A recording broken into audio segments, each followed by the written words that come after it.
Hello, welcome back. This is New Method Podcast, episode 87, another lockdown special, another patch special, 7.26B?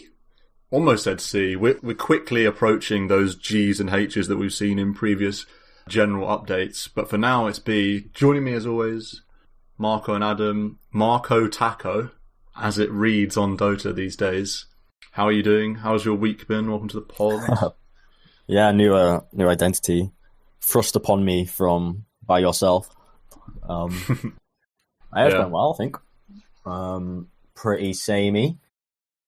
Dota's been mixed. It's actually just been classic. I played some ranked games that were horrendous. This was pre-patch. Played some unranked games, a lot of which were just jokers, meme fest, but also good fun. The message is still party games are the way to go. Yeah. Pretty Gucci. Oh, well, that's good to hear. I feel like being good overall is above the average at the moment. I mean, it's not exactly a time that lends itself to general well-being, but there you are. Adam, how are you doing? How's life? How's Dota? How's your Animal Crossing paradise? Yeah, have you managed to build the utopia that you always dreamed of yet, out of fish, carcasses, and skeletons, or whatever you do on that game? I'm still building. I've almost paid off my home loan. So, the final home loan. I have a upstairs and a basement. Nice. Hog. Yeah. Owning your own home, only possible in Animal Crossing. Exactly. Well, it's also, if I could just go outside and catch a fish and sell it for $3,000 like you can in Animal Crossing, it'd be a lot easier to own a home. Yeah, for sure. If I just buy a bunch of turnips, wait a few days, and then turn them around for 5 times what I invest. Very easy. Yeah. Tough economy out here. Easy economy in there. That's the way. Yeah, they call it the stalk market instead of the stock market. So if only we wouldn't be in such a global recession. Yeah. If we just put everything in the turnips. Yeah. Maybe this is step 1 towards the Matrix, and in 5 years' time you'll be able to upload your brain into Animal Crossing and just exist in the stalk market or whatever. The way forward. How have games been then? Let's just fly straight into it. Marco, you gave us the brief overview of games, which I feel like I've heard before. Do you want to go into any specifics, any interesting observations about games this week or anything like that? One interesting thing that isn't super typical of me is that I was spamming one hero one day. A couple of days ago, I went on an LC train and played 5 ranked games of LC in a row, which is pretty weird, I'm not going to lie. I think Adam inspired me, I think. And then LC, I've always had a soft spot. It's a pretty fun hero. Just kind of go ham. It was 2-3 at the end of all that. Should have been 3-2 to throw one game pretty hard. I'm trying to remember the games. They all felt a bit bad. I don't know. It's the same old complaints. Maybe 90% of it is because I'm just kind of doing shit and tilted in my ranked games, and then the quality's bad because I'm bad. Or is it just because ranked games is just a toxic place to be right now? Or is it because I was playing in the old patch and haven't enjoyed the new beauty that is 7.26B? It's hard to give the right answer, but there's a bit of a mixed bag. Last night were fun games. Bristleback and Venomancer, pretty weird heroes, but we had a good time as 5 stacks. Just 5 stacks, just a dream, honestly. Even when you get slapped, you're getting slapped with other people that you know, so it just feels a lot better than getting slapped in solo ranked. Yeah, fair enough. Adam, games this week? You still on the Clinks train, or how's that been transpiring for you? Yep, still playing Clinks. It's been banned a couple times. I lose the games where it gets banned. I played it as a one time and won that game, and then another time I was forced the mid. That was fun. Super OP combo of I want to lane with my friend. And it's like, well, I don't want to play Clinks mid. And 2 OP, party stack off lane, 2 OP, so then I had to lane mid against a Ricky. Not what you want to do as a Clinks. That was the game we lost from 20k gold XP ahead. Yeah. That is honestly an achievement. But then I got a single draft techies game in, so it seemed, and we won that one pretty easy, so it was pretty funny. It's like the only heroes I can win with are clinks and techies.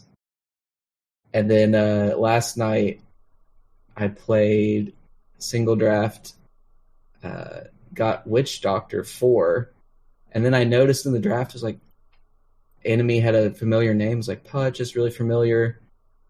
Some of these names look familiar. Click on his profile, it's Purge Gamers. Ooh. So played a single draft against Purge Gamers. It was pretty funny because I was playing. I was in a 2-stack. I was playing with my friend that just newly calibrated Legend 1, and everyone else on the team was Legend or below. I'm the Lone Immortal, and then the other team, it's Purge is the Lone Immortal, and then everyone else is Legend or below. So that's it's pretty funny. It's like I don't know, team captains kind of sort of just like who can lead their stack to victory. And we were both playing 4 positions, so I was 4 Witch Doctor and he was 4 Dark Willow. It's funny how that kind of lined up, and we took the W. 57-minute game. He's clap.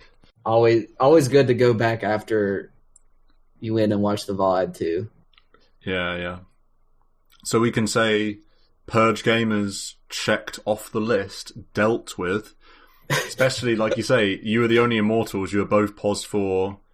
That's basically a 1-on-1 as far as I'm concerned. This is the straight up Adam come down with me slapping down Purge Gamers. Weatherman. I was gonna say Adam's coming for you. Let's get into TI. I should have plugged the pod. What was I doing? I don't know why he was streaming. I'm sure there was like 1,000 people watching. Why wouldn't I have plugged the? Yeah. Damn. Learn to play Witch Doctor like me. Links like Stitcher/New Meta Podcast. Who would have thought? It was funny. It was like because I went back and watched it over, and I was like, oh wait, I didn't watch it with chat, so I watched it over. I watch them on 1.5 speed. I'm not like a total. I don't know what the word is. I don't want to watch myself that much, but it's like the chat was funny. Seeing that a couple people were like, "Oh, they're definitely sniping," and I was like, "We didn't." I told Ben that was Purge before the game. I didn't tell the other half of the team. We didn't make any mention of it. We just played, and at the end they're like, "Hey, GG Purge," and it's like, "Yep, they're definitely sniping because we were dewarding all the wards." It's like, no, we just dewarded the wards because they're all in the same spots over and over again. Salty. It's Purge crying to no, not Purge. The chat. The chat was like, okay, this is like pretty suspicious. Yeah, and then he has a command where you can check the ranks in the game. So then everyone knew that I guess who were the Immortals, and then. It's pretty funny to watch because this is the most angry I've ever seen Purge in the game. Like he said straight up, he's like, I hate this guy to his chat about a guy on his team. He was really mad at the Spectre who turned out to be Legend 5 and was like backseat gaming, telling everyone what to do. But then it turned out he had muted his entire team and was still giving commands. Like Spec had. Yeah, it was pretty epic. Wow. So he Purge actually was that's a magic team move right there. Yeah. Just like to mute your team and still give commands and expect them to listen. And it was pretty good. Yeah, nice. Another one checked off the list. We've got a few right now. We've got we got Speed Gaming, Purge. I'm sure there's been a lot more. We'll have to compile a list of all of the Dota 2 talents that we're undisputably superior to. I say we as if I had any part in this, but I mean, he's 2,000 ranks ahead of me. Yeah. It was more just fun. Yeah, of course. I mean, the matchup lined up pretty well. Witch Doctor can rip through a Bristleback pretty easy with Maledict and just ult, and then at some point we were 12k behind. I never felt like we were behind. We were just stomping them. But yeah, it was a fun game. Any point where you get to be Witch Doctor with Glimmer Ags BKB, that's all you want to do as a Witch Doc. And then to be level 25 and you have a Necro on your team, and then I go the 25 talent with the Witch Doctor heal % buff. And I just like sit there and like they're going on us, they're trying to do chip damage. I just have W on and everyone is just like full health as you're sieging. That's so fun. Tasty stuff. My games is quite brief. I mean, I've been continue to be plagued by internet issues. I mean, I think maybe it's fixed. That's based off the fact that the last game I played was fine. After I removed the router, plugged in the old router, tested that, it was a bit dodgy, plugged in the new router again, redid some wires, and basically did like an internet deep clean, as it were, of the actual hardware and the wirings and stuff. And then played a game of Dota and it was fine. So that's a milestone given the last week. Having said that though, we played that game almost a week ago now where I was DCing every like 2 minutes. Do you remember this one on Viper? Yeah. And ended up like, I'd reconnect to the game. I was mid Viper. Who was I against mid? I can't even remember. Dazzle. Oh, Dazzle, yeah. Run him down with Q, kill him, die myself to poison, DC, he'd respawn, and then that would be like roughly the time that I'd like reconnect into the game, and just repeated it about 4 or 5 times. Literally 4 or 5 times that happened. It was so weird. There's endless kills, endless DCs, endless dying to Poison Sting, or in whatever it's called, Poison Touch. That was fun. Beyond that, I mean, you say about making sure you play party stacks. In my last few games, it's been 5 stack, 5 stack, 5 stack, 5 stack, 5 stack, 3 stack, 4 stack, 5 stack, 5 stack. That's pretty strong. Having said that, though, I'm very much, if my internet's fixed, I'm very much looking forward to playing some solo Dota, actually, because I haven't done that in a while, largely because of the internet and also because of time. And yep. I have nothing, no Zoom calls, nothing on the schedule tomorrow or Friday. It's Wednesday as of recording, so that means I'm gonna, the symbolic wiping everything off my desk aggressively with my hands, all of my work from home notes and everything, even the microphone for the podcast, and just getting into some solo dotes, hopefully, or indeed party if people are about. But yeah, I'm looking forward to playing a lot more Dota this week, basically. So hopefully next week I'll have a bit more opinions to fly around. Or maybe I'll be a lot less happy. Who knows? Maybe I'll be really angry, and who knows?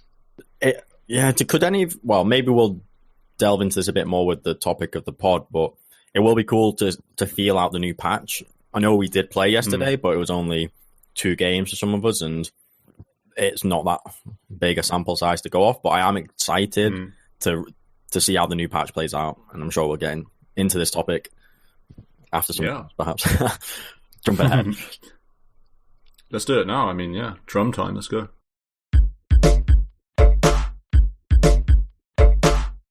Yeah, topic of the pods today is the patch 7.26b. Not a lot of lines, although more lines in this one though. Yeah, more lines, and also deceptively more than meets the eye anyway, because of this all talents line that's could be about 1 million lines, really.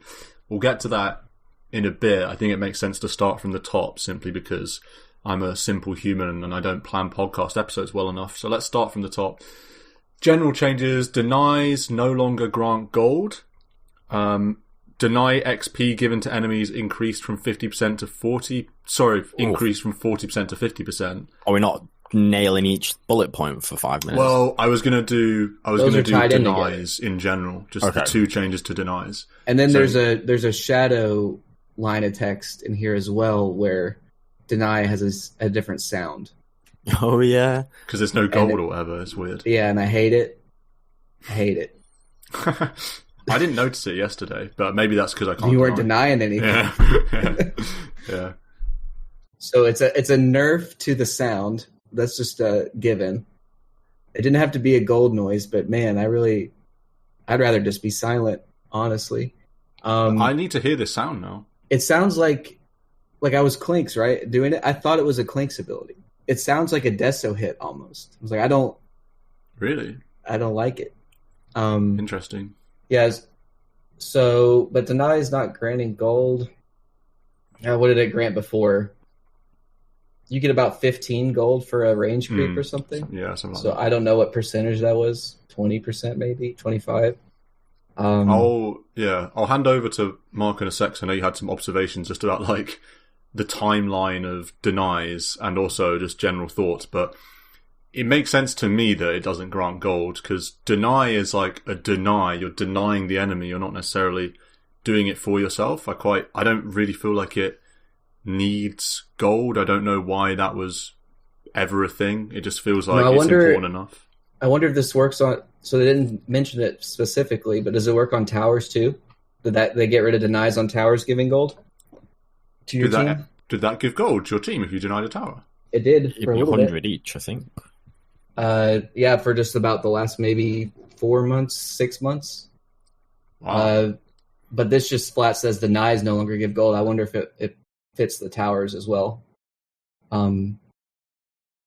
But you want to go through the history of denies real fast, Marco, because we have kind of gone in a cycle. People were making jokes about these 7.2.6 patches being reverts, and they have kind of been reverts, but we've actually reverted now with denies to a state that we were at 4 years ago. Yeah, and crazy. How I remember when you go through the list when it was at its most brutal, and it like was crazy for the offlane. So yeah, well, how about you go through it? So just to touch on the gold point, it was 7.20. It would give 20% gold to the denier. So that's relatively new, the idea of getting gold off deniers. Jumping back a few patches to 6.88. So apparently this is about 40 years ago. The case at hand was that you deny a creep and you get 50% XP to the denied, and none given to the denier. Yes. So that's where we're at now. And that's also where we're at now. So if someone denies a creep, you only get half that XP, but the guy who denied the creep doesn't get any of it. But what happened 4 years ago, or maybe a few years ago, the first change they did was change to 70% for denied, but gives 30% to the denier. So if you denied a creep, you would get 30% of the XP, and the opposing team would get 70%. Then what they did was, okay, let me just read over the notes. They changed it to just 25% for denied, 25% to the denier. So now if you have your creep denied, you only get 25% of the XP rather than 70% of the XP. And the denier gets the same amount. And the denier still gets pretty much the same amount. So that was the first off-lane shaft, because then... That's insane to think about that. What a change. That was the most brutal. So then the game of Dota became, okay, if we can destroy a lane, and that's going to be the enemy off lane, so hard such that we deny every creep, we're literally getting the same XP for denying the creep. And then we get our own creep, and it's just it's over for the enemy off lane. This would there would be sack lanes where there wouldn't be any kills in the lane. Safe lane would be level 8, and off laner would be level 3 or 2. Yeah, it also happened. There was a point in the meta as well in which carries were just completely shafted as well, where we got insanely strong offlane heroes. I don't know if this came later, but there was a time when the POS 3, quote unquote, would always be just destroying the carry. Always. And you remember it was the duo lane meta. I think maybe this came in later. And you'd see ridiculously strong off-lane duos, and you'd just see safe laners getting destroyed all the time. And it was the same idea, just in reverse. Pick a ridiculously strong 3-4 combo, purely for lanes. No roaming at all. Roaming died because of these changes, pretty much. Because kills somebody didn't matter. Was getting and shafted. Creeps. Yeah, exactly. Somebody was. Or there'd be the thing where, you were sacking the lane. I remember there was a TI. This might have been more recent, but do you remember when it was the offlaners would get tri-laned, and then the offlaner would be 0-6, 0-8, and the other. There's a specific game where S4 was 0-8 on a Beastmaster, but he was actually doing better than the enemy offlaner that was a Doom because he was getting XP when he was dying. Do you remember that? That was like maybe 2 years ago. I feel like this is about the same time. Yeah, I mean, there was a reason why it was called the suicide lane. The sack lane is just like, yeah, but I'm level 4, even though I'm 0-8, and the other guy's level 2 and 0-5, so I'm actually ahead. It feels crazy. like they took a long time to change it as well. So it's 7.07. That's probably a couple of years ago, where we had this 25% for the denied, 25% to the denier. So you deny creep, you both get the same XP. It's only 7.20, so that was quite a big patch, where the denier no longer got XP, but instead got gold. So that, okay, shift the balance back so the denier doesn't get crazy benefit. But then it was still only 25% XP to the guy who got his creep denied. And then over time, through the 20s, that's gone up not just of 5% until we're back to the point now where the denied guy gets 50% of the XP. So if one of your creeps denied, you're back to getting half that XP rather than a quarter as it used to be. Mm. Yeah, and you're not getting anything as the denier now. It's solely just to deny your opponent. So I guess it's back to where it was 4 years ago. It kind of makes sense, right? Like, the enemy creep, you kill them to get XP and gold. In the universe, it's a bit weird that if you deny that your own creep, that you steal the gold and XP as well. Like, that's a bit weird. Yeah. Come on. It doesn't make sense. It makes sense to just, you get no benefit, but you're denying the enemy team getting benefit. Like, you shouldn't be able to farm your own creeps for gold and XP. Yeah. Yeah. It's a bit kind of like... So do we want to take this opportunity to maybe put in another piece of the puzzle, which is this next line, melee creeps base bounty increased by 5. So denies no longer grant gold, but the base bounty for melee creeps is up by 5. And then this next change as well, I don't know to what extent we want to add this one in as well to the conundrum that we're faced with, this kind of deceptively deep patch, but neutral creeps base bounty values increased back 10%. Does someone want to translate that one for me? So I think it's just reversing last patch, or 2 small patches ago, when it said all gold of creeps, neutrals, towers is decreased by 10%. Okay. So that was a patch or 2 ago. So now they're just reversing that gold nerf, reversing it for the neutral creeps. So neutrals are worth 10% more in gold. Yeah, so someone made the funny point of, is it back to square one, or is it like 1% less than it used to be? No, because like, you go 100 to 90 now, up to 99. Yeah. Quick maths. Yeah. It's interesting. Well, the same with the talent nerf as well. 20% is not the same for every 20%. Yeah. God, this is a meme in itself. We'll get to this one. We'll get to this one. Yeah. So it's funny, it's just melee creeps have got the base gold up, so they've not touched ranged creeps. I mean, ranged creeps are already giving so much as it is. I wonder if that +5 base bounty to melee creeps, I wonder if that's more or less than a 10% increase to what they were. I think it must be more than 10%. It's more because there was they always have that, range of gold they give, but you would get like 28 gold from a melee creep and just feel like, what was the point of even hitting it? It's just so sad. 28. So up to 33. I think 28 was on the low end of the range, but that's still like 15 to 18%, depending on how you roll, I think. So if Gamepedia is updated, it says 34 to 39 for the melee creep. So suppose it was 30 to 35. It is a bit more than 10%. It's gone back up. Mm. So yeah, we've got more gold on our lanes and in our jungles. Yeah, which is good, because it means we're not as bothered about farming heroes.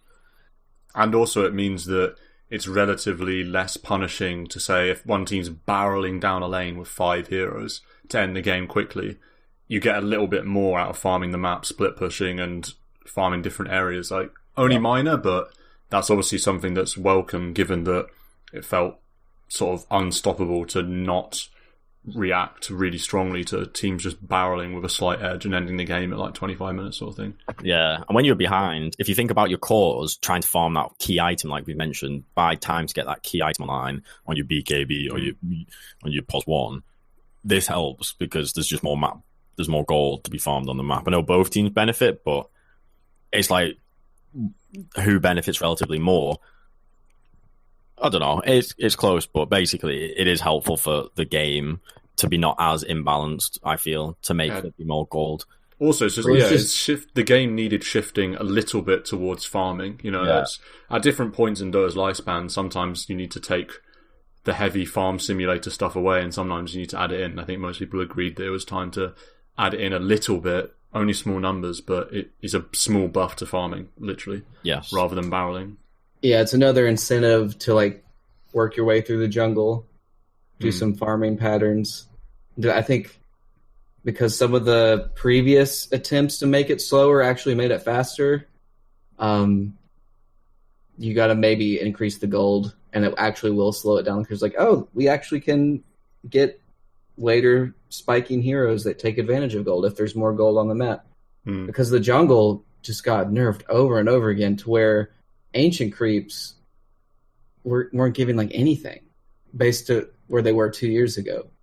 There's like 30% less over time or 40% less. It's like, why am I hitting these things? Oh, that thread was so funny, when it was saying the contrast of gold from the neutral camps 3 years ago versus today, and the guy who did the percentage change using the wrong denominator. Did you see that? So it was like, no, I didn't. So the way he did the percentage change was like not new minus old divided by the old value. Oh, by the new? Yeah, so it was like inflating the percent to like 45, and everyone was like, what's this NA maths going on? It should be like 30%. Yeah, no, it's just like you would look at Thunder Hides or something and like, oh my god, this is worse than a big hard creep. Like, why is this way? Yeah, it is big, significant drop in gold from the jungle. It's kind of sad. I kind of like reminiscing about those Chinese Dota just farm, what they call like Chinese farmers in World of Warcraft. They're just farming for days on end, like you're burning, playing anti-mage, and it's the 4 kind of protect cool. one. 4 protect one, yeah. Now it's just too much monkey business. Well, you just look at the games back then, though. No one really had any. Even like the ones didn't really have gold. It was kind of weird. I mean, like the way the game is so different. It's like, wow, you really had nothing on a lot of the heroes because TPs were taking up all your slots. Like TPs, and smokes and wards. Is like, man, it's crazy. Yeah, there's definitely something. There's something just satisfying about. Like, I remember seeing a game where Fly. This is a long time ago when I first got into Dota. When position 6 was more of a thing. Obviously, it's not really that much of a thing anymore. But Fly won a game on Warlock, I think, that went something insane. Like, it went 60 minutes, and he ended the game with like brown boot stick or something.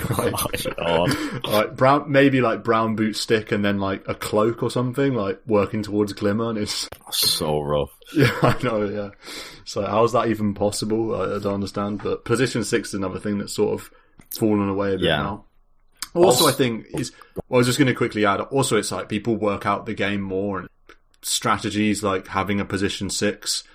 Players and teams are just so good now that I bet if Fly played that game now, he could well, I don't know. That's maybe a stretch to say, but teams and players have realised that perhaps doing a hard position 6 just isn't actually as good as they thought, and they can squeeze out little bits of farming without losing their game impact, and stuff like that. Like, the game progresses, people get better as well. That's part of it too. The support lifestyle has position 6, like you say, I think has been deleted though. When you think about the cost of support items, orbs, sentries, the gold you get from killing flying courier. I was thinking also about pace of the game, because obviously this is a big theme. I think the most pivotal pace maker has been the couriers for 5 heroes. I think if you return to having one courier for your team, I feel like that one change alone would reduce the pace of every single game most significantly. I feel like it enables just so much faster gameplay, because everyone's just on the go faster, getting items faster, getting stronger faster, healing faster, etc. Because you got 5 rather than 1 couriers. I really feel like that is the one change that really accelerated games. Yeah, if you could delay the AM's battle fury by 3 minutes because mid brings out a salve, and then opposite lane support brings out some wards, it could really slow the game down. Because, I mean, if you're thinking about how you lane optimally, and if you watch pro games or the highest level pubs, an optimal lane is you've got like 100% HP on your heroes, and if you're at 50%, you're probably going to die. And the only way that's possible is because you've got personal couriers and you've got constant usage of them. In the past, like the pace of lanes was nowhere near what it is now. Yeah, I mean, I'm a mid player, so I didn't notice that change. Yeah. I was just like spamming deliver item anyway, all chatting that I'm mid, so I get personal courier anyway. So, but yeah, definitely worth. It really does like completely change the way laning stages are played, because you go more on stats, because you're like, oh, I'll just ferry out some regen. You know, you don't have to buy the double tango salve, all this stuff. Instead, you just like buy a headdress, buy, double circlet. It's like you go mid builds kind of on a core. I know what you mean, yeah, for sure. Let's skip the all talents are 20% weaker for now, because I feel like when there are a couple of changes that are still roughly within the storyline of the patch that we've already covered. Towers now grant +1 HP regen aura for tier 1 towers, +3 HP regen aura for towers tier 2, 3 and 4 towers. And then also with towers, tier 2 tower health and above increased by 500, and their damage by 25. And yes. I originally read this as the towers regened naturally, like just 1 HP. Goodness. And I was like, because it says 4 tier 1 towers, and I was like, oh my god, please no. No, I'd hate that. Yeah, but no, this is fine. This is really noticeable. So in the 2 games we did play, the biggest change we all felt, I feel, was the power of towers getting hit that bit harder. And if you think about... Oh yeah, I just died. I just died to tier 4s. It's like, what just happened? Effective output is really higher. And then obviously the defensive part about the HP aura health for your team. Even 500 health, that I think is a big percentage change. Sorry to dive back into a previous patch, but the change to glyph now that it multi-shots, that's like such an underrated change as well, because it's guaranteed to destroy the creep wave. So it's like there's also the doubling glyph. 7 second on towers, 4 second on creeps. So then it becomes people offensive glyph, but then their defensive glyph is down. Because like I'm multi-shotting, and they're like, okay, we'll protect our creeps. It's such a weird like counterplay balance, and it's still kind of balanced for them to use their offensive glyph because it's shorter than your defensive one. It's kind of cool. It is totally. And then they nerf it from like it just shot everything to then it's only 4 or 5 targets, 4 multi shots, like I think.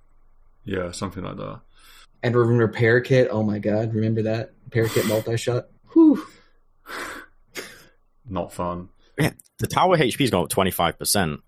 2k to 2.5. So much. That's bonks, man. Bonks. Nature's prophets and Leshrax. So sad. Yeah. Does this stop a bit of the... Do we see Lycan's win rate drop a percentage point or something? Maybe a little bit. From pubs? It saves your tier 2 towers dying at 11 minutes from those crazy push lineups, I think. Yes, I think so. But also, not just it's harder to get the tower, or it's going to take us a bit more time to get the tower, but the reverse defense side, if you've got more time for like respawns to happen, or if the enemy has to overextend that bit more to get the tower down its last 500 HP, that's where these comebacks can happen easier. And like that's where the edge can be realized from the defensive team, as opposed to earlier patch where it'll melt too fast for that to happen. Yeah, this buys you 5 seconds. That could be all you need. And it plays into what we were talking about with it's less punishing to farm the map while you're being pushed against.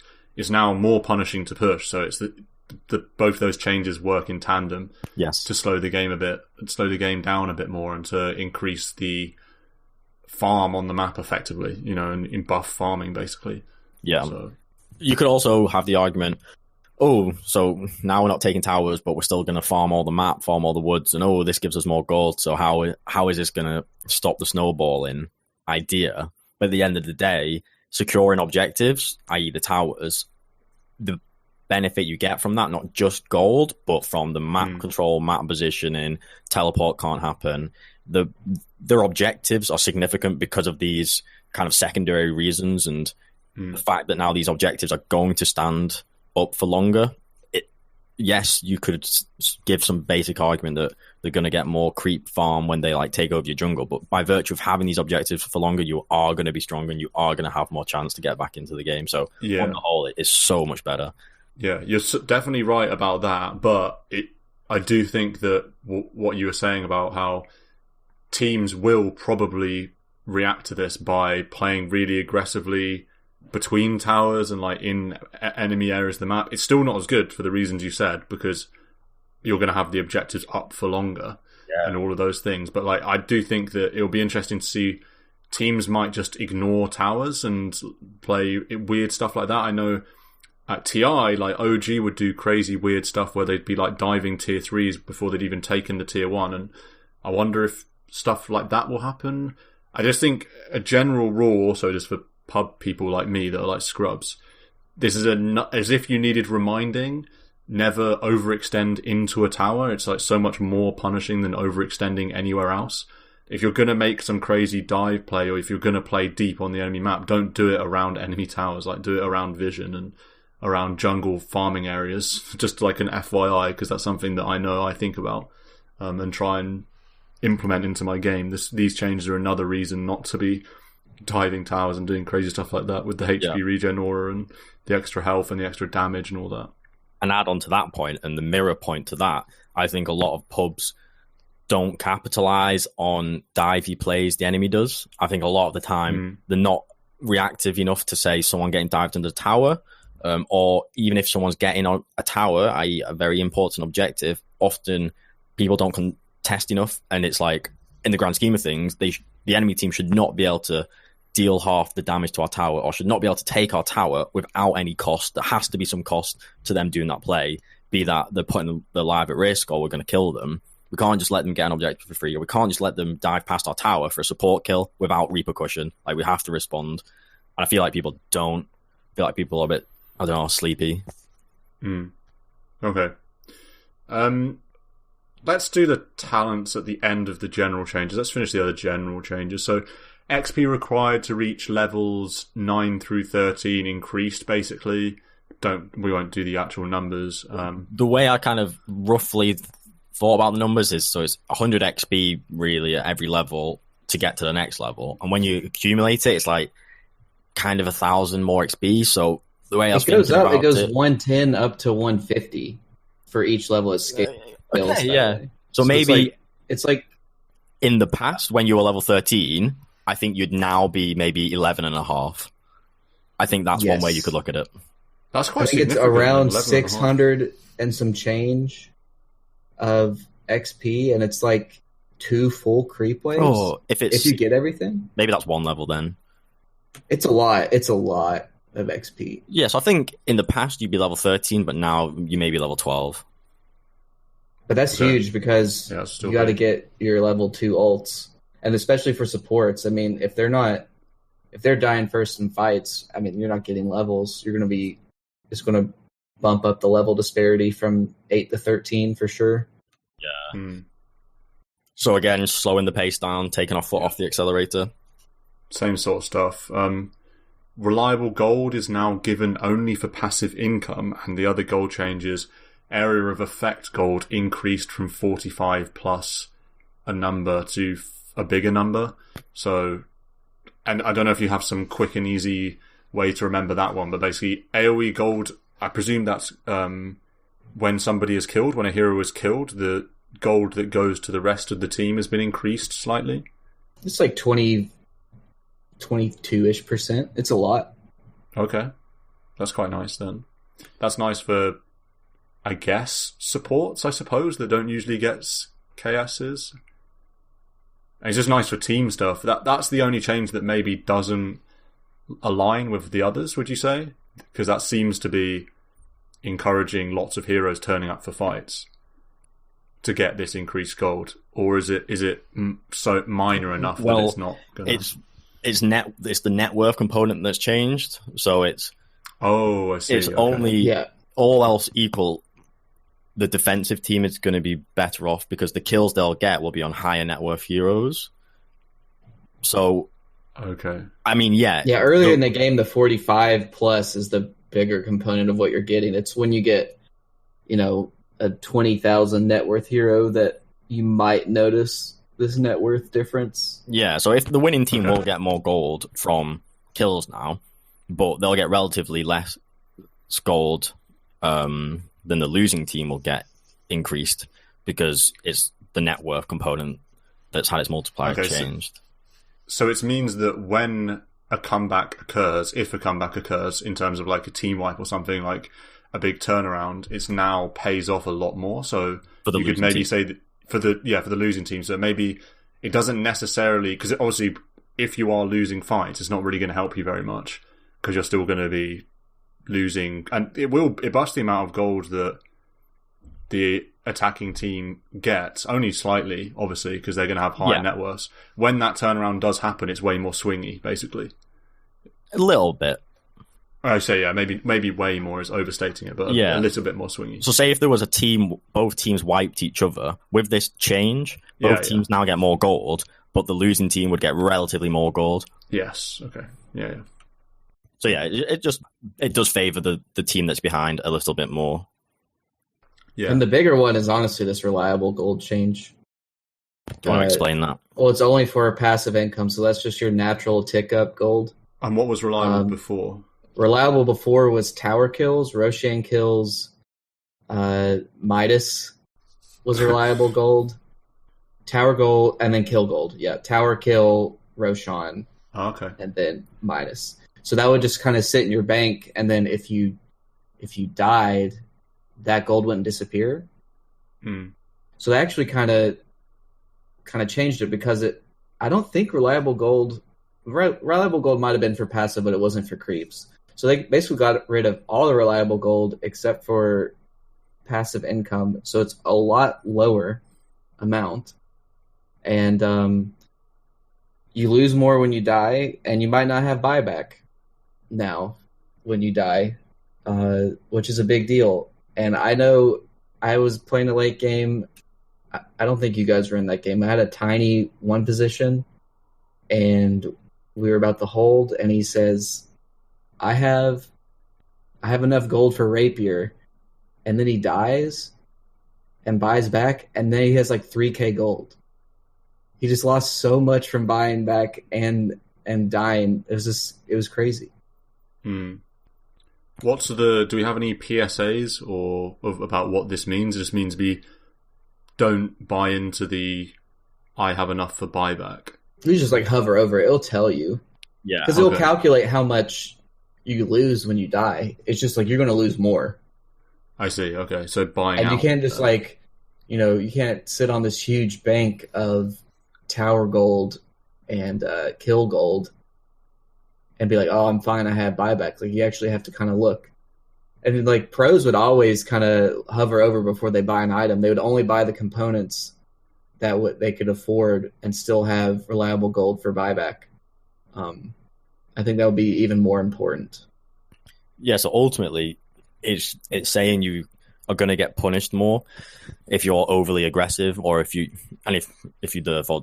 die. So you should be that bit more patient. You need to make sure that you do buy your items before taking a fight, or else all that unreliable gold you've just farmed, you're going to lose more of it than you would have lost in the past. I feel like that's the main message of the gold change. You are going to get punished harder for deaths. Yeah.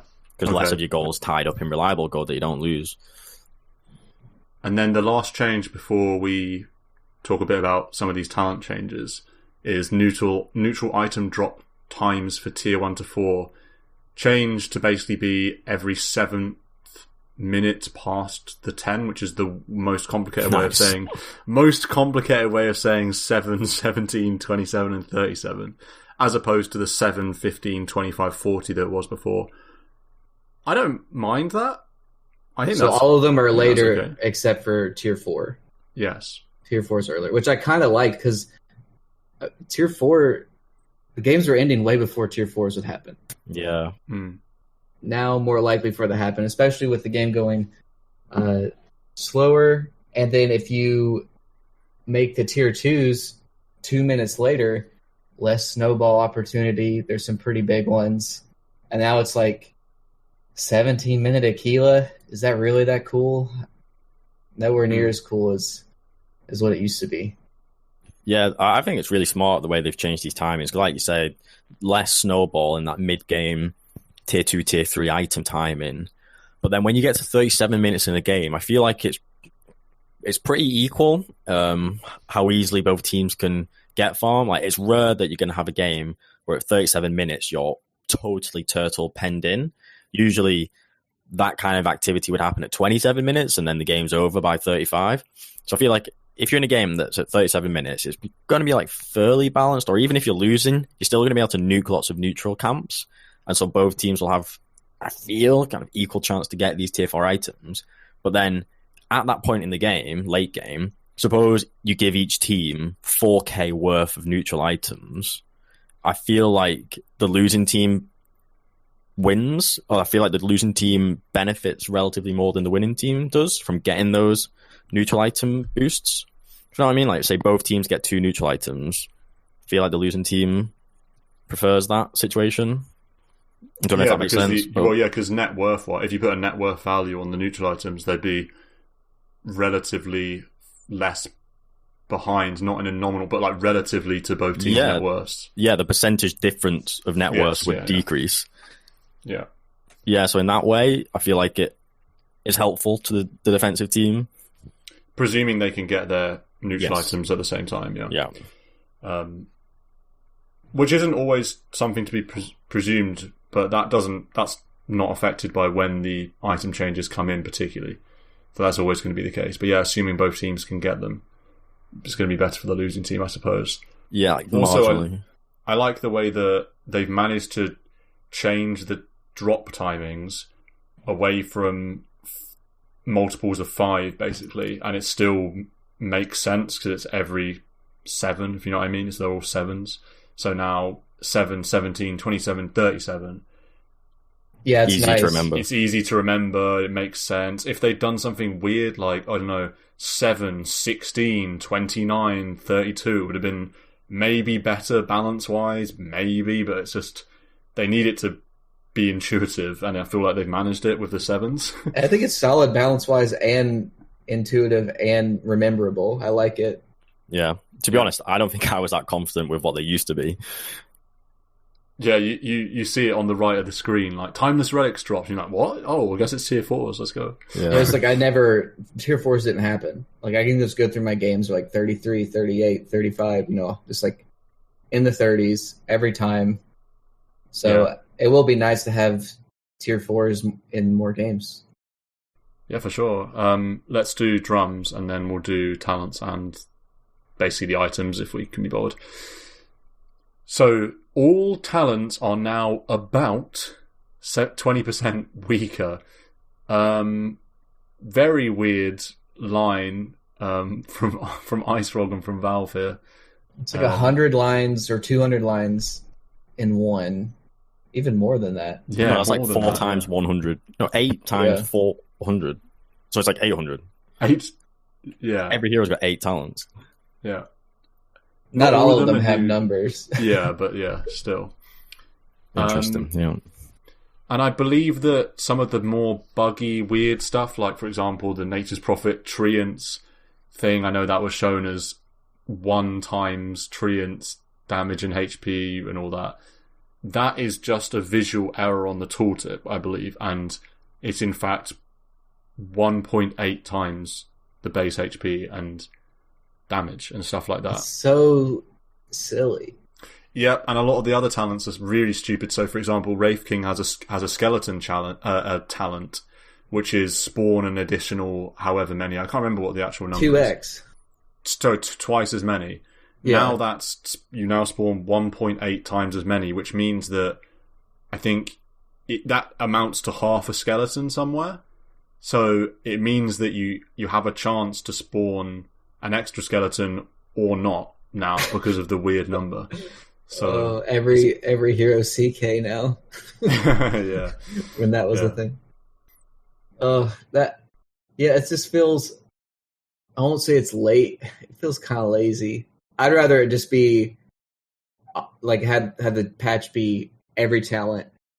Here's what it is, because for some stuff like Clink's level 10, it's only +8 strength instead of +10, or +12 searing arrows instead of +15. At 15, like okay, that makes sense. But it felt like they just applied it. Just like, I'll take 20% off of every number. We'll figure out the tooltips later. So that's where you get the, like, some stuff is coded to only be integers. So that's why Nature's Prophet, instead of 2, it goes down to 1, even though it's 1.8.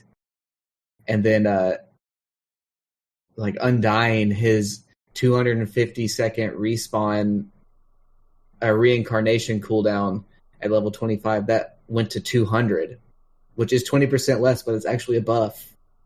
And I don't know if that was just a tooltip thing, or, I mean, I'm sure it's fixed now, but it's like initially it ships is like, oh, we just make every number 20% smaller. It's like, actually, you can't just do that. Do you think that in like Valve's office or whatever, they found some algorithm or something, or however it works, some macro where they just have a number that they can input and it affects every talent, or it affects like every number in Dota?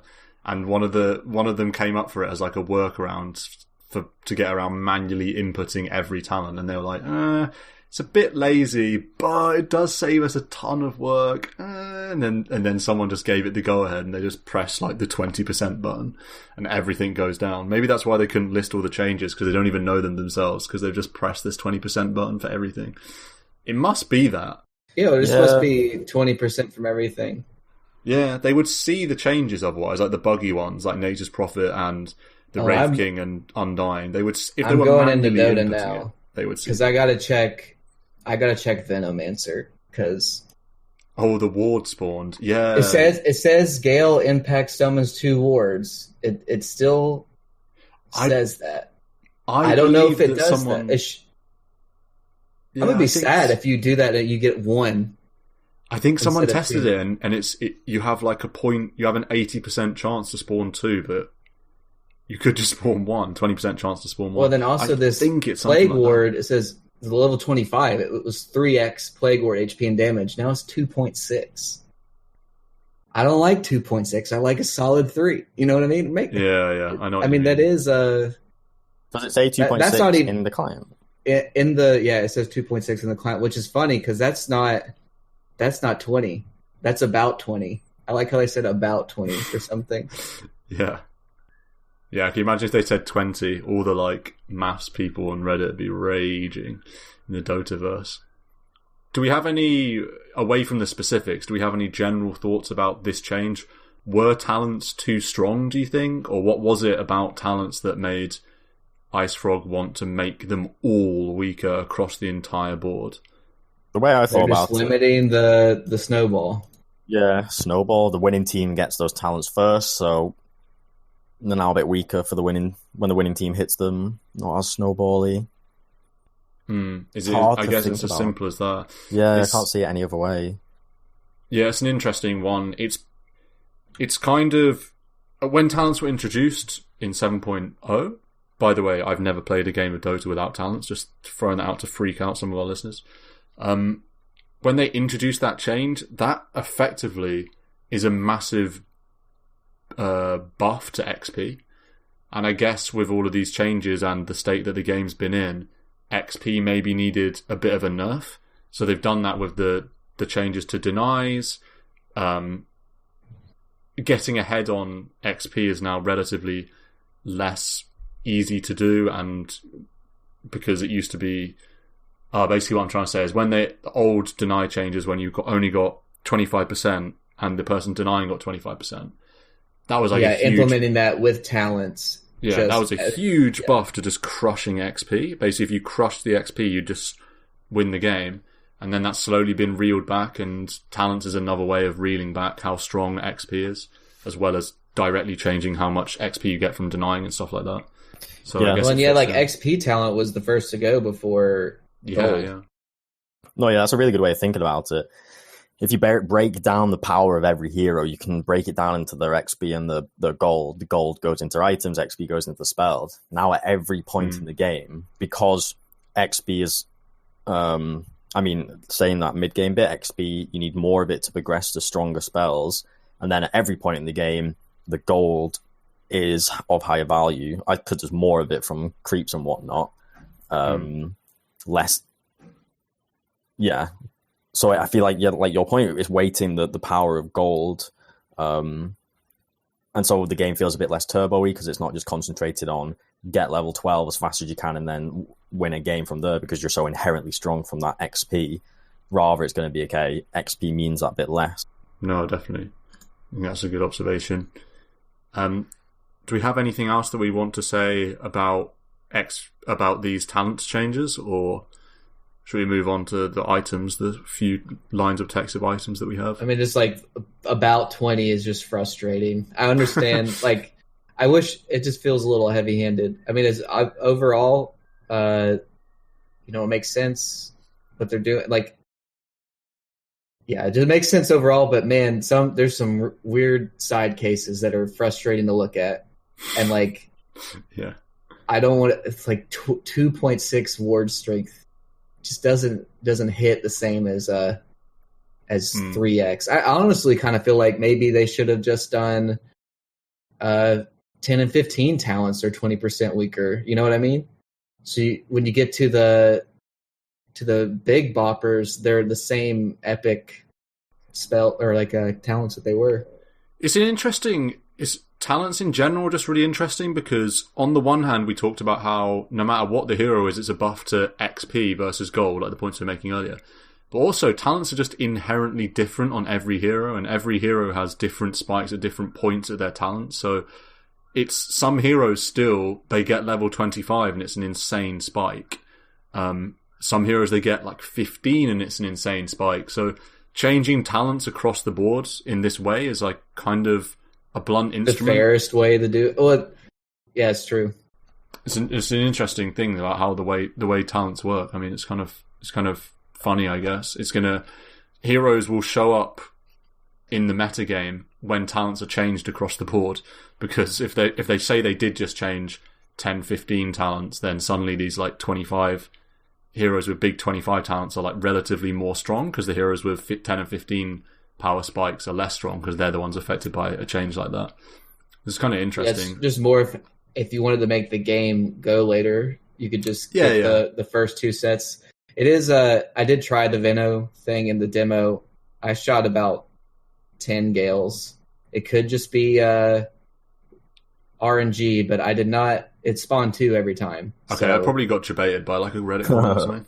Like 90% chance. It does say 2.6 for the ward HP, and then the other talent, instead of plus 800 range on your Nova, it's plus 640. It's just all these numbers aren't round, and they're round, but they're not flat. I guess 640 just doesn't hit the same. You know. I'm disappointed in Valve, honestly. All you need is one intern to spend his or her day to go and change those 700 talent lines. You think they have interns in the COVID-19 era, sir? I mean, honestly, I know it's manual.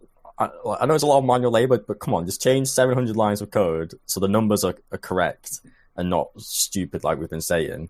And then make another page. Employ us. I'll do it for them. I'd get a new meta on it. We'd happily change the talents for them. Yeah, man. Just give us instructions roughly 20% weaker every talent. We'll do it. I mean, also, I might be a little bit unfair, you know. I'd at least make it 650 instead of 640. I mean, come on. Yeah, that kind of stuff. Typo the OD change, something like that. Plus 4%. The OD give change is Invoker the minus 30 and like all that stuff that we need, you know. I think someone did some like calculations on Reddit, and they're like, the OD multiplier now it basically gives you 80 extra damage on the ult. It's like just such a bad throwaway. talent. Yeah. 20 strength as well, or I guess whatever it would be now, 16. Who knows? Is it 18? Is it 16? Is it 13 and a half? 17.5, yeah. The one, the changes in talents, because obviously there's still many to think about. The ones that strike me as the most sad is the anti-mage and Ricky Blink cast ranges going down. because they're such powerful talents with the blink range. That feels bad. It's the ones that you can't buy are the ones that will be affected. You can't buy blink cast range. You can buy strength and agility, and you know, if you get like a random talent that's like for the OD strength one, say plus 16 strength, like that's really good. But if it was, I don't know, plus 150 astral cast range, and then that was reduced to like 100 or something, that would be relatively more painful, because that's like an inherent part of the kit that's being buffed, rather than just like stats. Yeah, blanket stats. Yeah, so I don't know, but it would seem to me that I agree, those ones will hurt.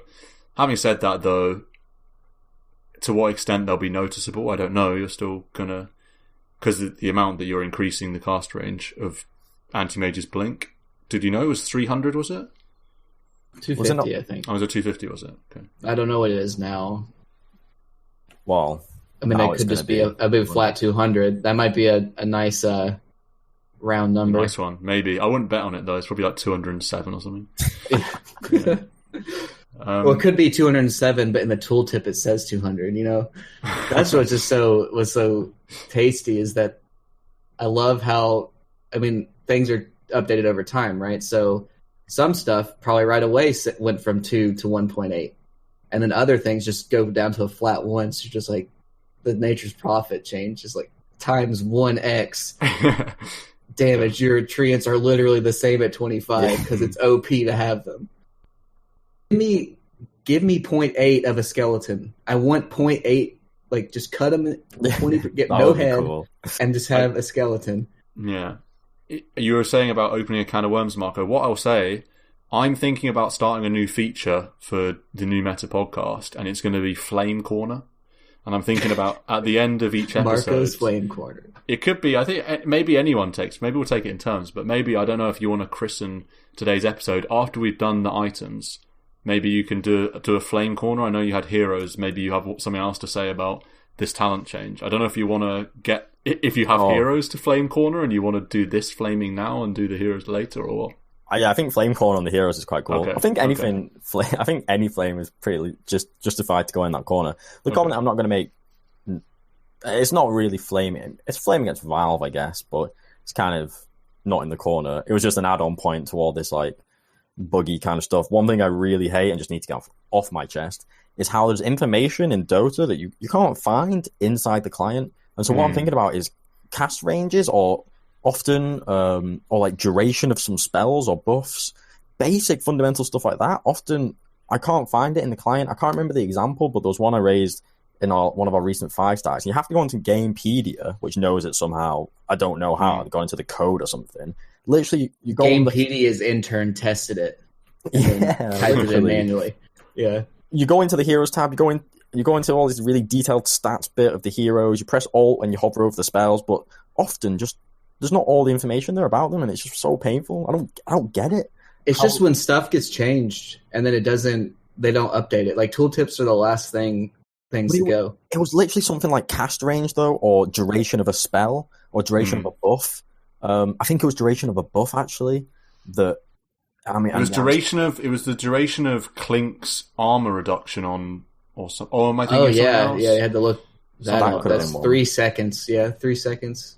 But that's not. I don't think that information is visible in the client without going into code, and that's just not right. Yeah, it's not. Yeah, for sure. It's not the first time I've not found information in the client and had to go to Gamepedia. I think Dota in general, a great game that it is, the text and the upkeep of just basic stuff is definitely lacking, because I mean, it kind of is a symptom of the game, because Valve is a company that makes money, and they're gonna make more money telling their devs to work on a battle pass than they are about putting in the duration of a spell, because that's the kind of thing that, you know, it doesn't make any difference to their bottom line. I don't know if that's like a bit of a non-point, because ultimately you do have to, at some level, maintain your game with just basic maintenance. So maybe that's not really a relevant point, but that's just something. It's also like Valve employees, I don't know how relevant it is. They get to work whenever what they want to. Yeah. So, I mean, who's going to be like, I want to work on maintenance Yeah. of tooltips. Also, that's not like the sexy thing to work on. So if you want to like go up in the company, yeah, what are definitely. you going to be like? This is on my resume. I updated tooltips Yeah, yeah. instead of working on Half-Life Alyx.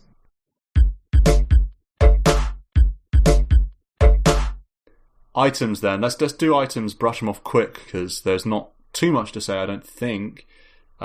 Healing salve duration increased from 8 to 10. Same overall heal. I mean, that's not insignificant. That's an extra 2 seconds that you have to stay out of the lane. You're going to miss a CS or two because of that. Yeah, you're going to miss a couple of CS because of that. And I actually don't mind that. I think I'm purely from a mid lane perspective. I think salves, it's annoying how instant salve healing is. So this is a bit of a buff to playing the lane well, I think. Albeit very, very minor. So I don't know if we have anything else to say on that, but and often you won't get the full value of the salve, because if you now get hit after 8 seconds, you've healed for less than full. So yeah, it's a good change. It's a nice change. Yeah, it makes you trade off missing a couple creeps versus the HP.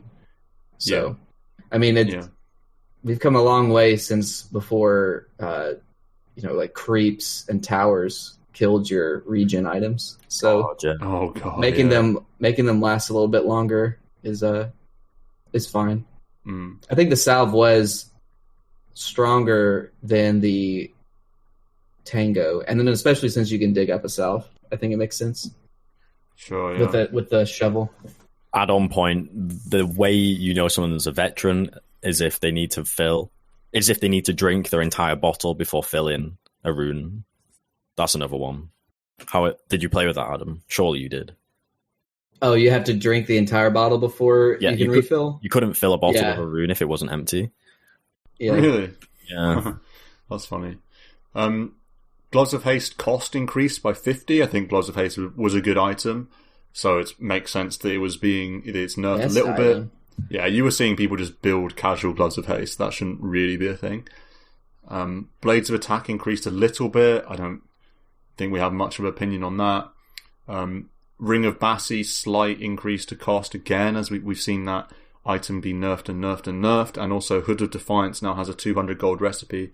I quite like that change as well. I don't know what you guys think about Hood of Defiance, but it felt that makes the pipe cost 200 more too. So pipe has gone from 2,900 to 3,425 in the course of a couple months, which is crazy. Damn.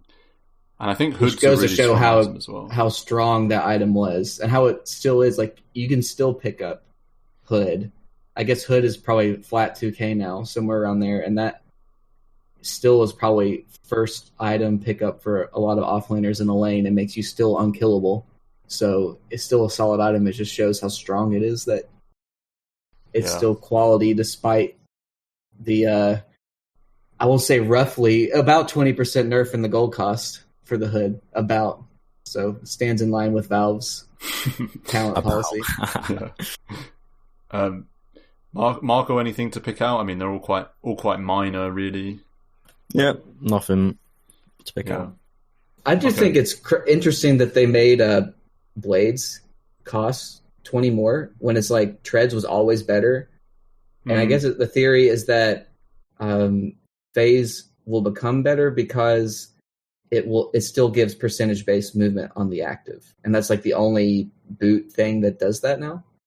So maybe they think it'll come back, but it's like Blades of Attack and Gloves of Haste, you do not get 450 gold out of both of those items. You know, like the attack speed is way better than the damage. Yeah. So I don't know, them costing the same, I guess, is really only goes about the build up, because the only thing that Blades also goes into is Armlet and Chrysalis, and Chrysalis is giga nerfed, and Armlet is really niche. Blade Mail. Blade Mail? Doesn't it go into Blade Mail? No. No, I don't think so. It doesn't. Cut that. Never mind. Robe of Magi and Chainmail. Chainmail, and then the Broadsword. Oh, yeah. Broadsword. I always forget Broadsword versus Claymore? Claymore, yeah. Yeah. The phase treads conversation is really interesting. I think the movement speed changes have now made phase stock value higher. I do feel like I see more phase boots purely for the movement component. And when you add a wind lace as well, wind lace plus phase boots is now very strong in this slower movement meta. And then if you can get obviously the armor and attack damage is going to be useful, but I do think the movement speed, relative power is now like not to be overlooked. Yeah. Can you believe that phase used to give attack speed and treads used to give damage? I don't want to think about it. Yeah, it's actually Can't comprehend. What a strange time. Yeah. And then it reverted. Yeah, Like, then it reverted back. Thank goodness for that. Yeah, that was that was a weird time. And it was also weird when phase didn't have an active. That was wrong as well. Yeah. A lot of strange world. Also, do you remember the boot gate of boots facing the wrong way in the icons? That got a big fucking riot, didn't it? I don't remember that. Do you know? Oh, there's so much uproar yeah. about boots facing the wrong way in the icon. It's like insta patch. It was sick. Yeah. Valve knew that they were about It was to like lose how so many someone players. actually had to go in and flip the icon. They can do Yeah. that, but they can't do a tooltip. It's like, Yeah. come on. It's like they just want to troll. Power of the people, man. Yeah. Marco, I'm going to give you the floor for our first flame corner. Pressure. I don't know the rules around this, but maybe we'll decide that next episode about whether or not me and Adam can even comment. Maybe it's just like a solo flame corner, but No. I'm not gonna pile up too much pressure. It's not a monologue, but you had to, basically the gist of it is you have some opinions on some heroes. Yeah. So I don't want too much pressure. Not a monologue. I'd be interested in your views and whatnot. And maybe next time I'll have a more fuller answer. The hero I had in my mind is also because you really enjoy playing this hero, Lena, and it kept springing up in my games on my teams, and I don't want to see Lena on my team. So looking at its stats, it's picked pretty heavily. It's like 13+% in the highest bracket, but it's got 49% win rate, which is pretty weak for that pick rate. When I get it on my team, I just feel sad because then the enemy team gets a Storm or an OD, and I'm like, okay, yes, you might be able to win the lane for the first 5 minutes, but then after that, when we're in the mid game and I want some initiation, or I want someone who can farm on the map and not just get caught out and die because they're super weak, got no save, got no runaway. I mean, okay, I've got Lena. She's useless unless she gets the Yule's pick off. Even that is unreliable in itself. And even once you've done your damage outburst, it's like, now what you're left with, some fiery soul attacks. Like, who really cares? Versus a Storm, zip, zip, zip, kill 3 heroes, or an OD, like save hero, kill hero, BKB, 5-man hammer. Just doesn't stand up. And so I was playing these games, I'm like, I've got a Lena on my team and we can't get anything done because our mid's just useless. Not only did you get shit on it in the mid game because it's a Lena, so what are you going to do when Storm jumps on you? But then it's like, all right, let's get some kills, let's get some momentum, movement going. And we've got a Lena to lead the charge, and it felt really bad. And it happened twice, so it made me really mad. So I don't want to see Lena on my team anymore. Okay. That's a good monologue, actually. I'm happy to cut that. I mean, Adam, do you have any opinions on that Flame Corner segment? I just feel bad because I got you the Lena Arcana for Christmas, and now you can't play it. Yeah, now I can't. I'll feel bad if ever I pick it in our party games. Yeah. I don't really have a comment. I mean, I really like Lena. I don't think it's as bad as you say, but I'm happy for that. I don't really have an answer to that Flame. I'd heard of her. I was on streams, and I've heard Lena get called out by other pros as well. It's not just my own view. It is shared by other people, which is interesting. But I do think it is true. I do think as a mid-game tempo hero, it struggles a bit, and it can crush lanes, but then I do think it struggles in the mid-game if it's not got someone else or another couple of heroes that can really make the charge happen. If you're relying on your tempo mid and it's a Lena, I think you're really going to struggle to get stuff done. Yeah, other heroes can do the tempo better. I like her as a side laner, as a 4 a lot. That can be very annoying to deal with the attack range. Yeah. I think so. That's episode 87 then. A lot of patch talking, potentially a new segment, I don't know, we'll see about that. But yeah, join us again next week. Until then, final whistle. Clap, clap, clap.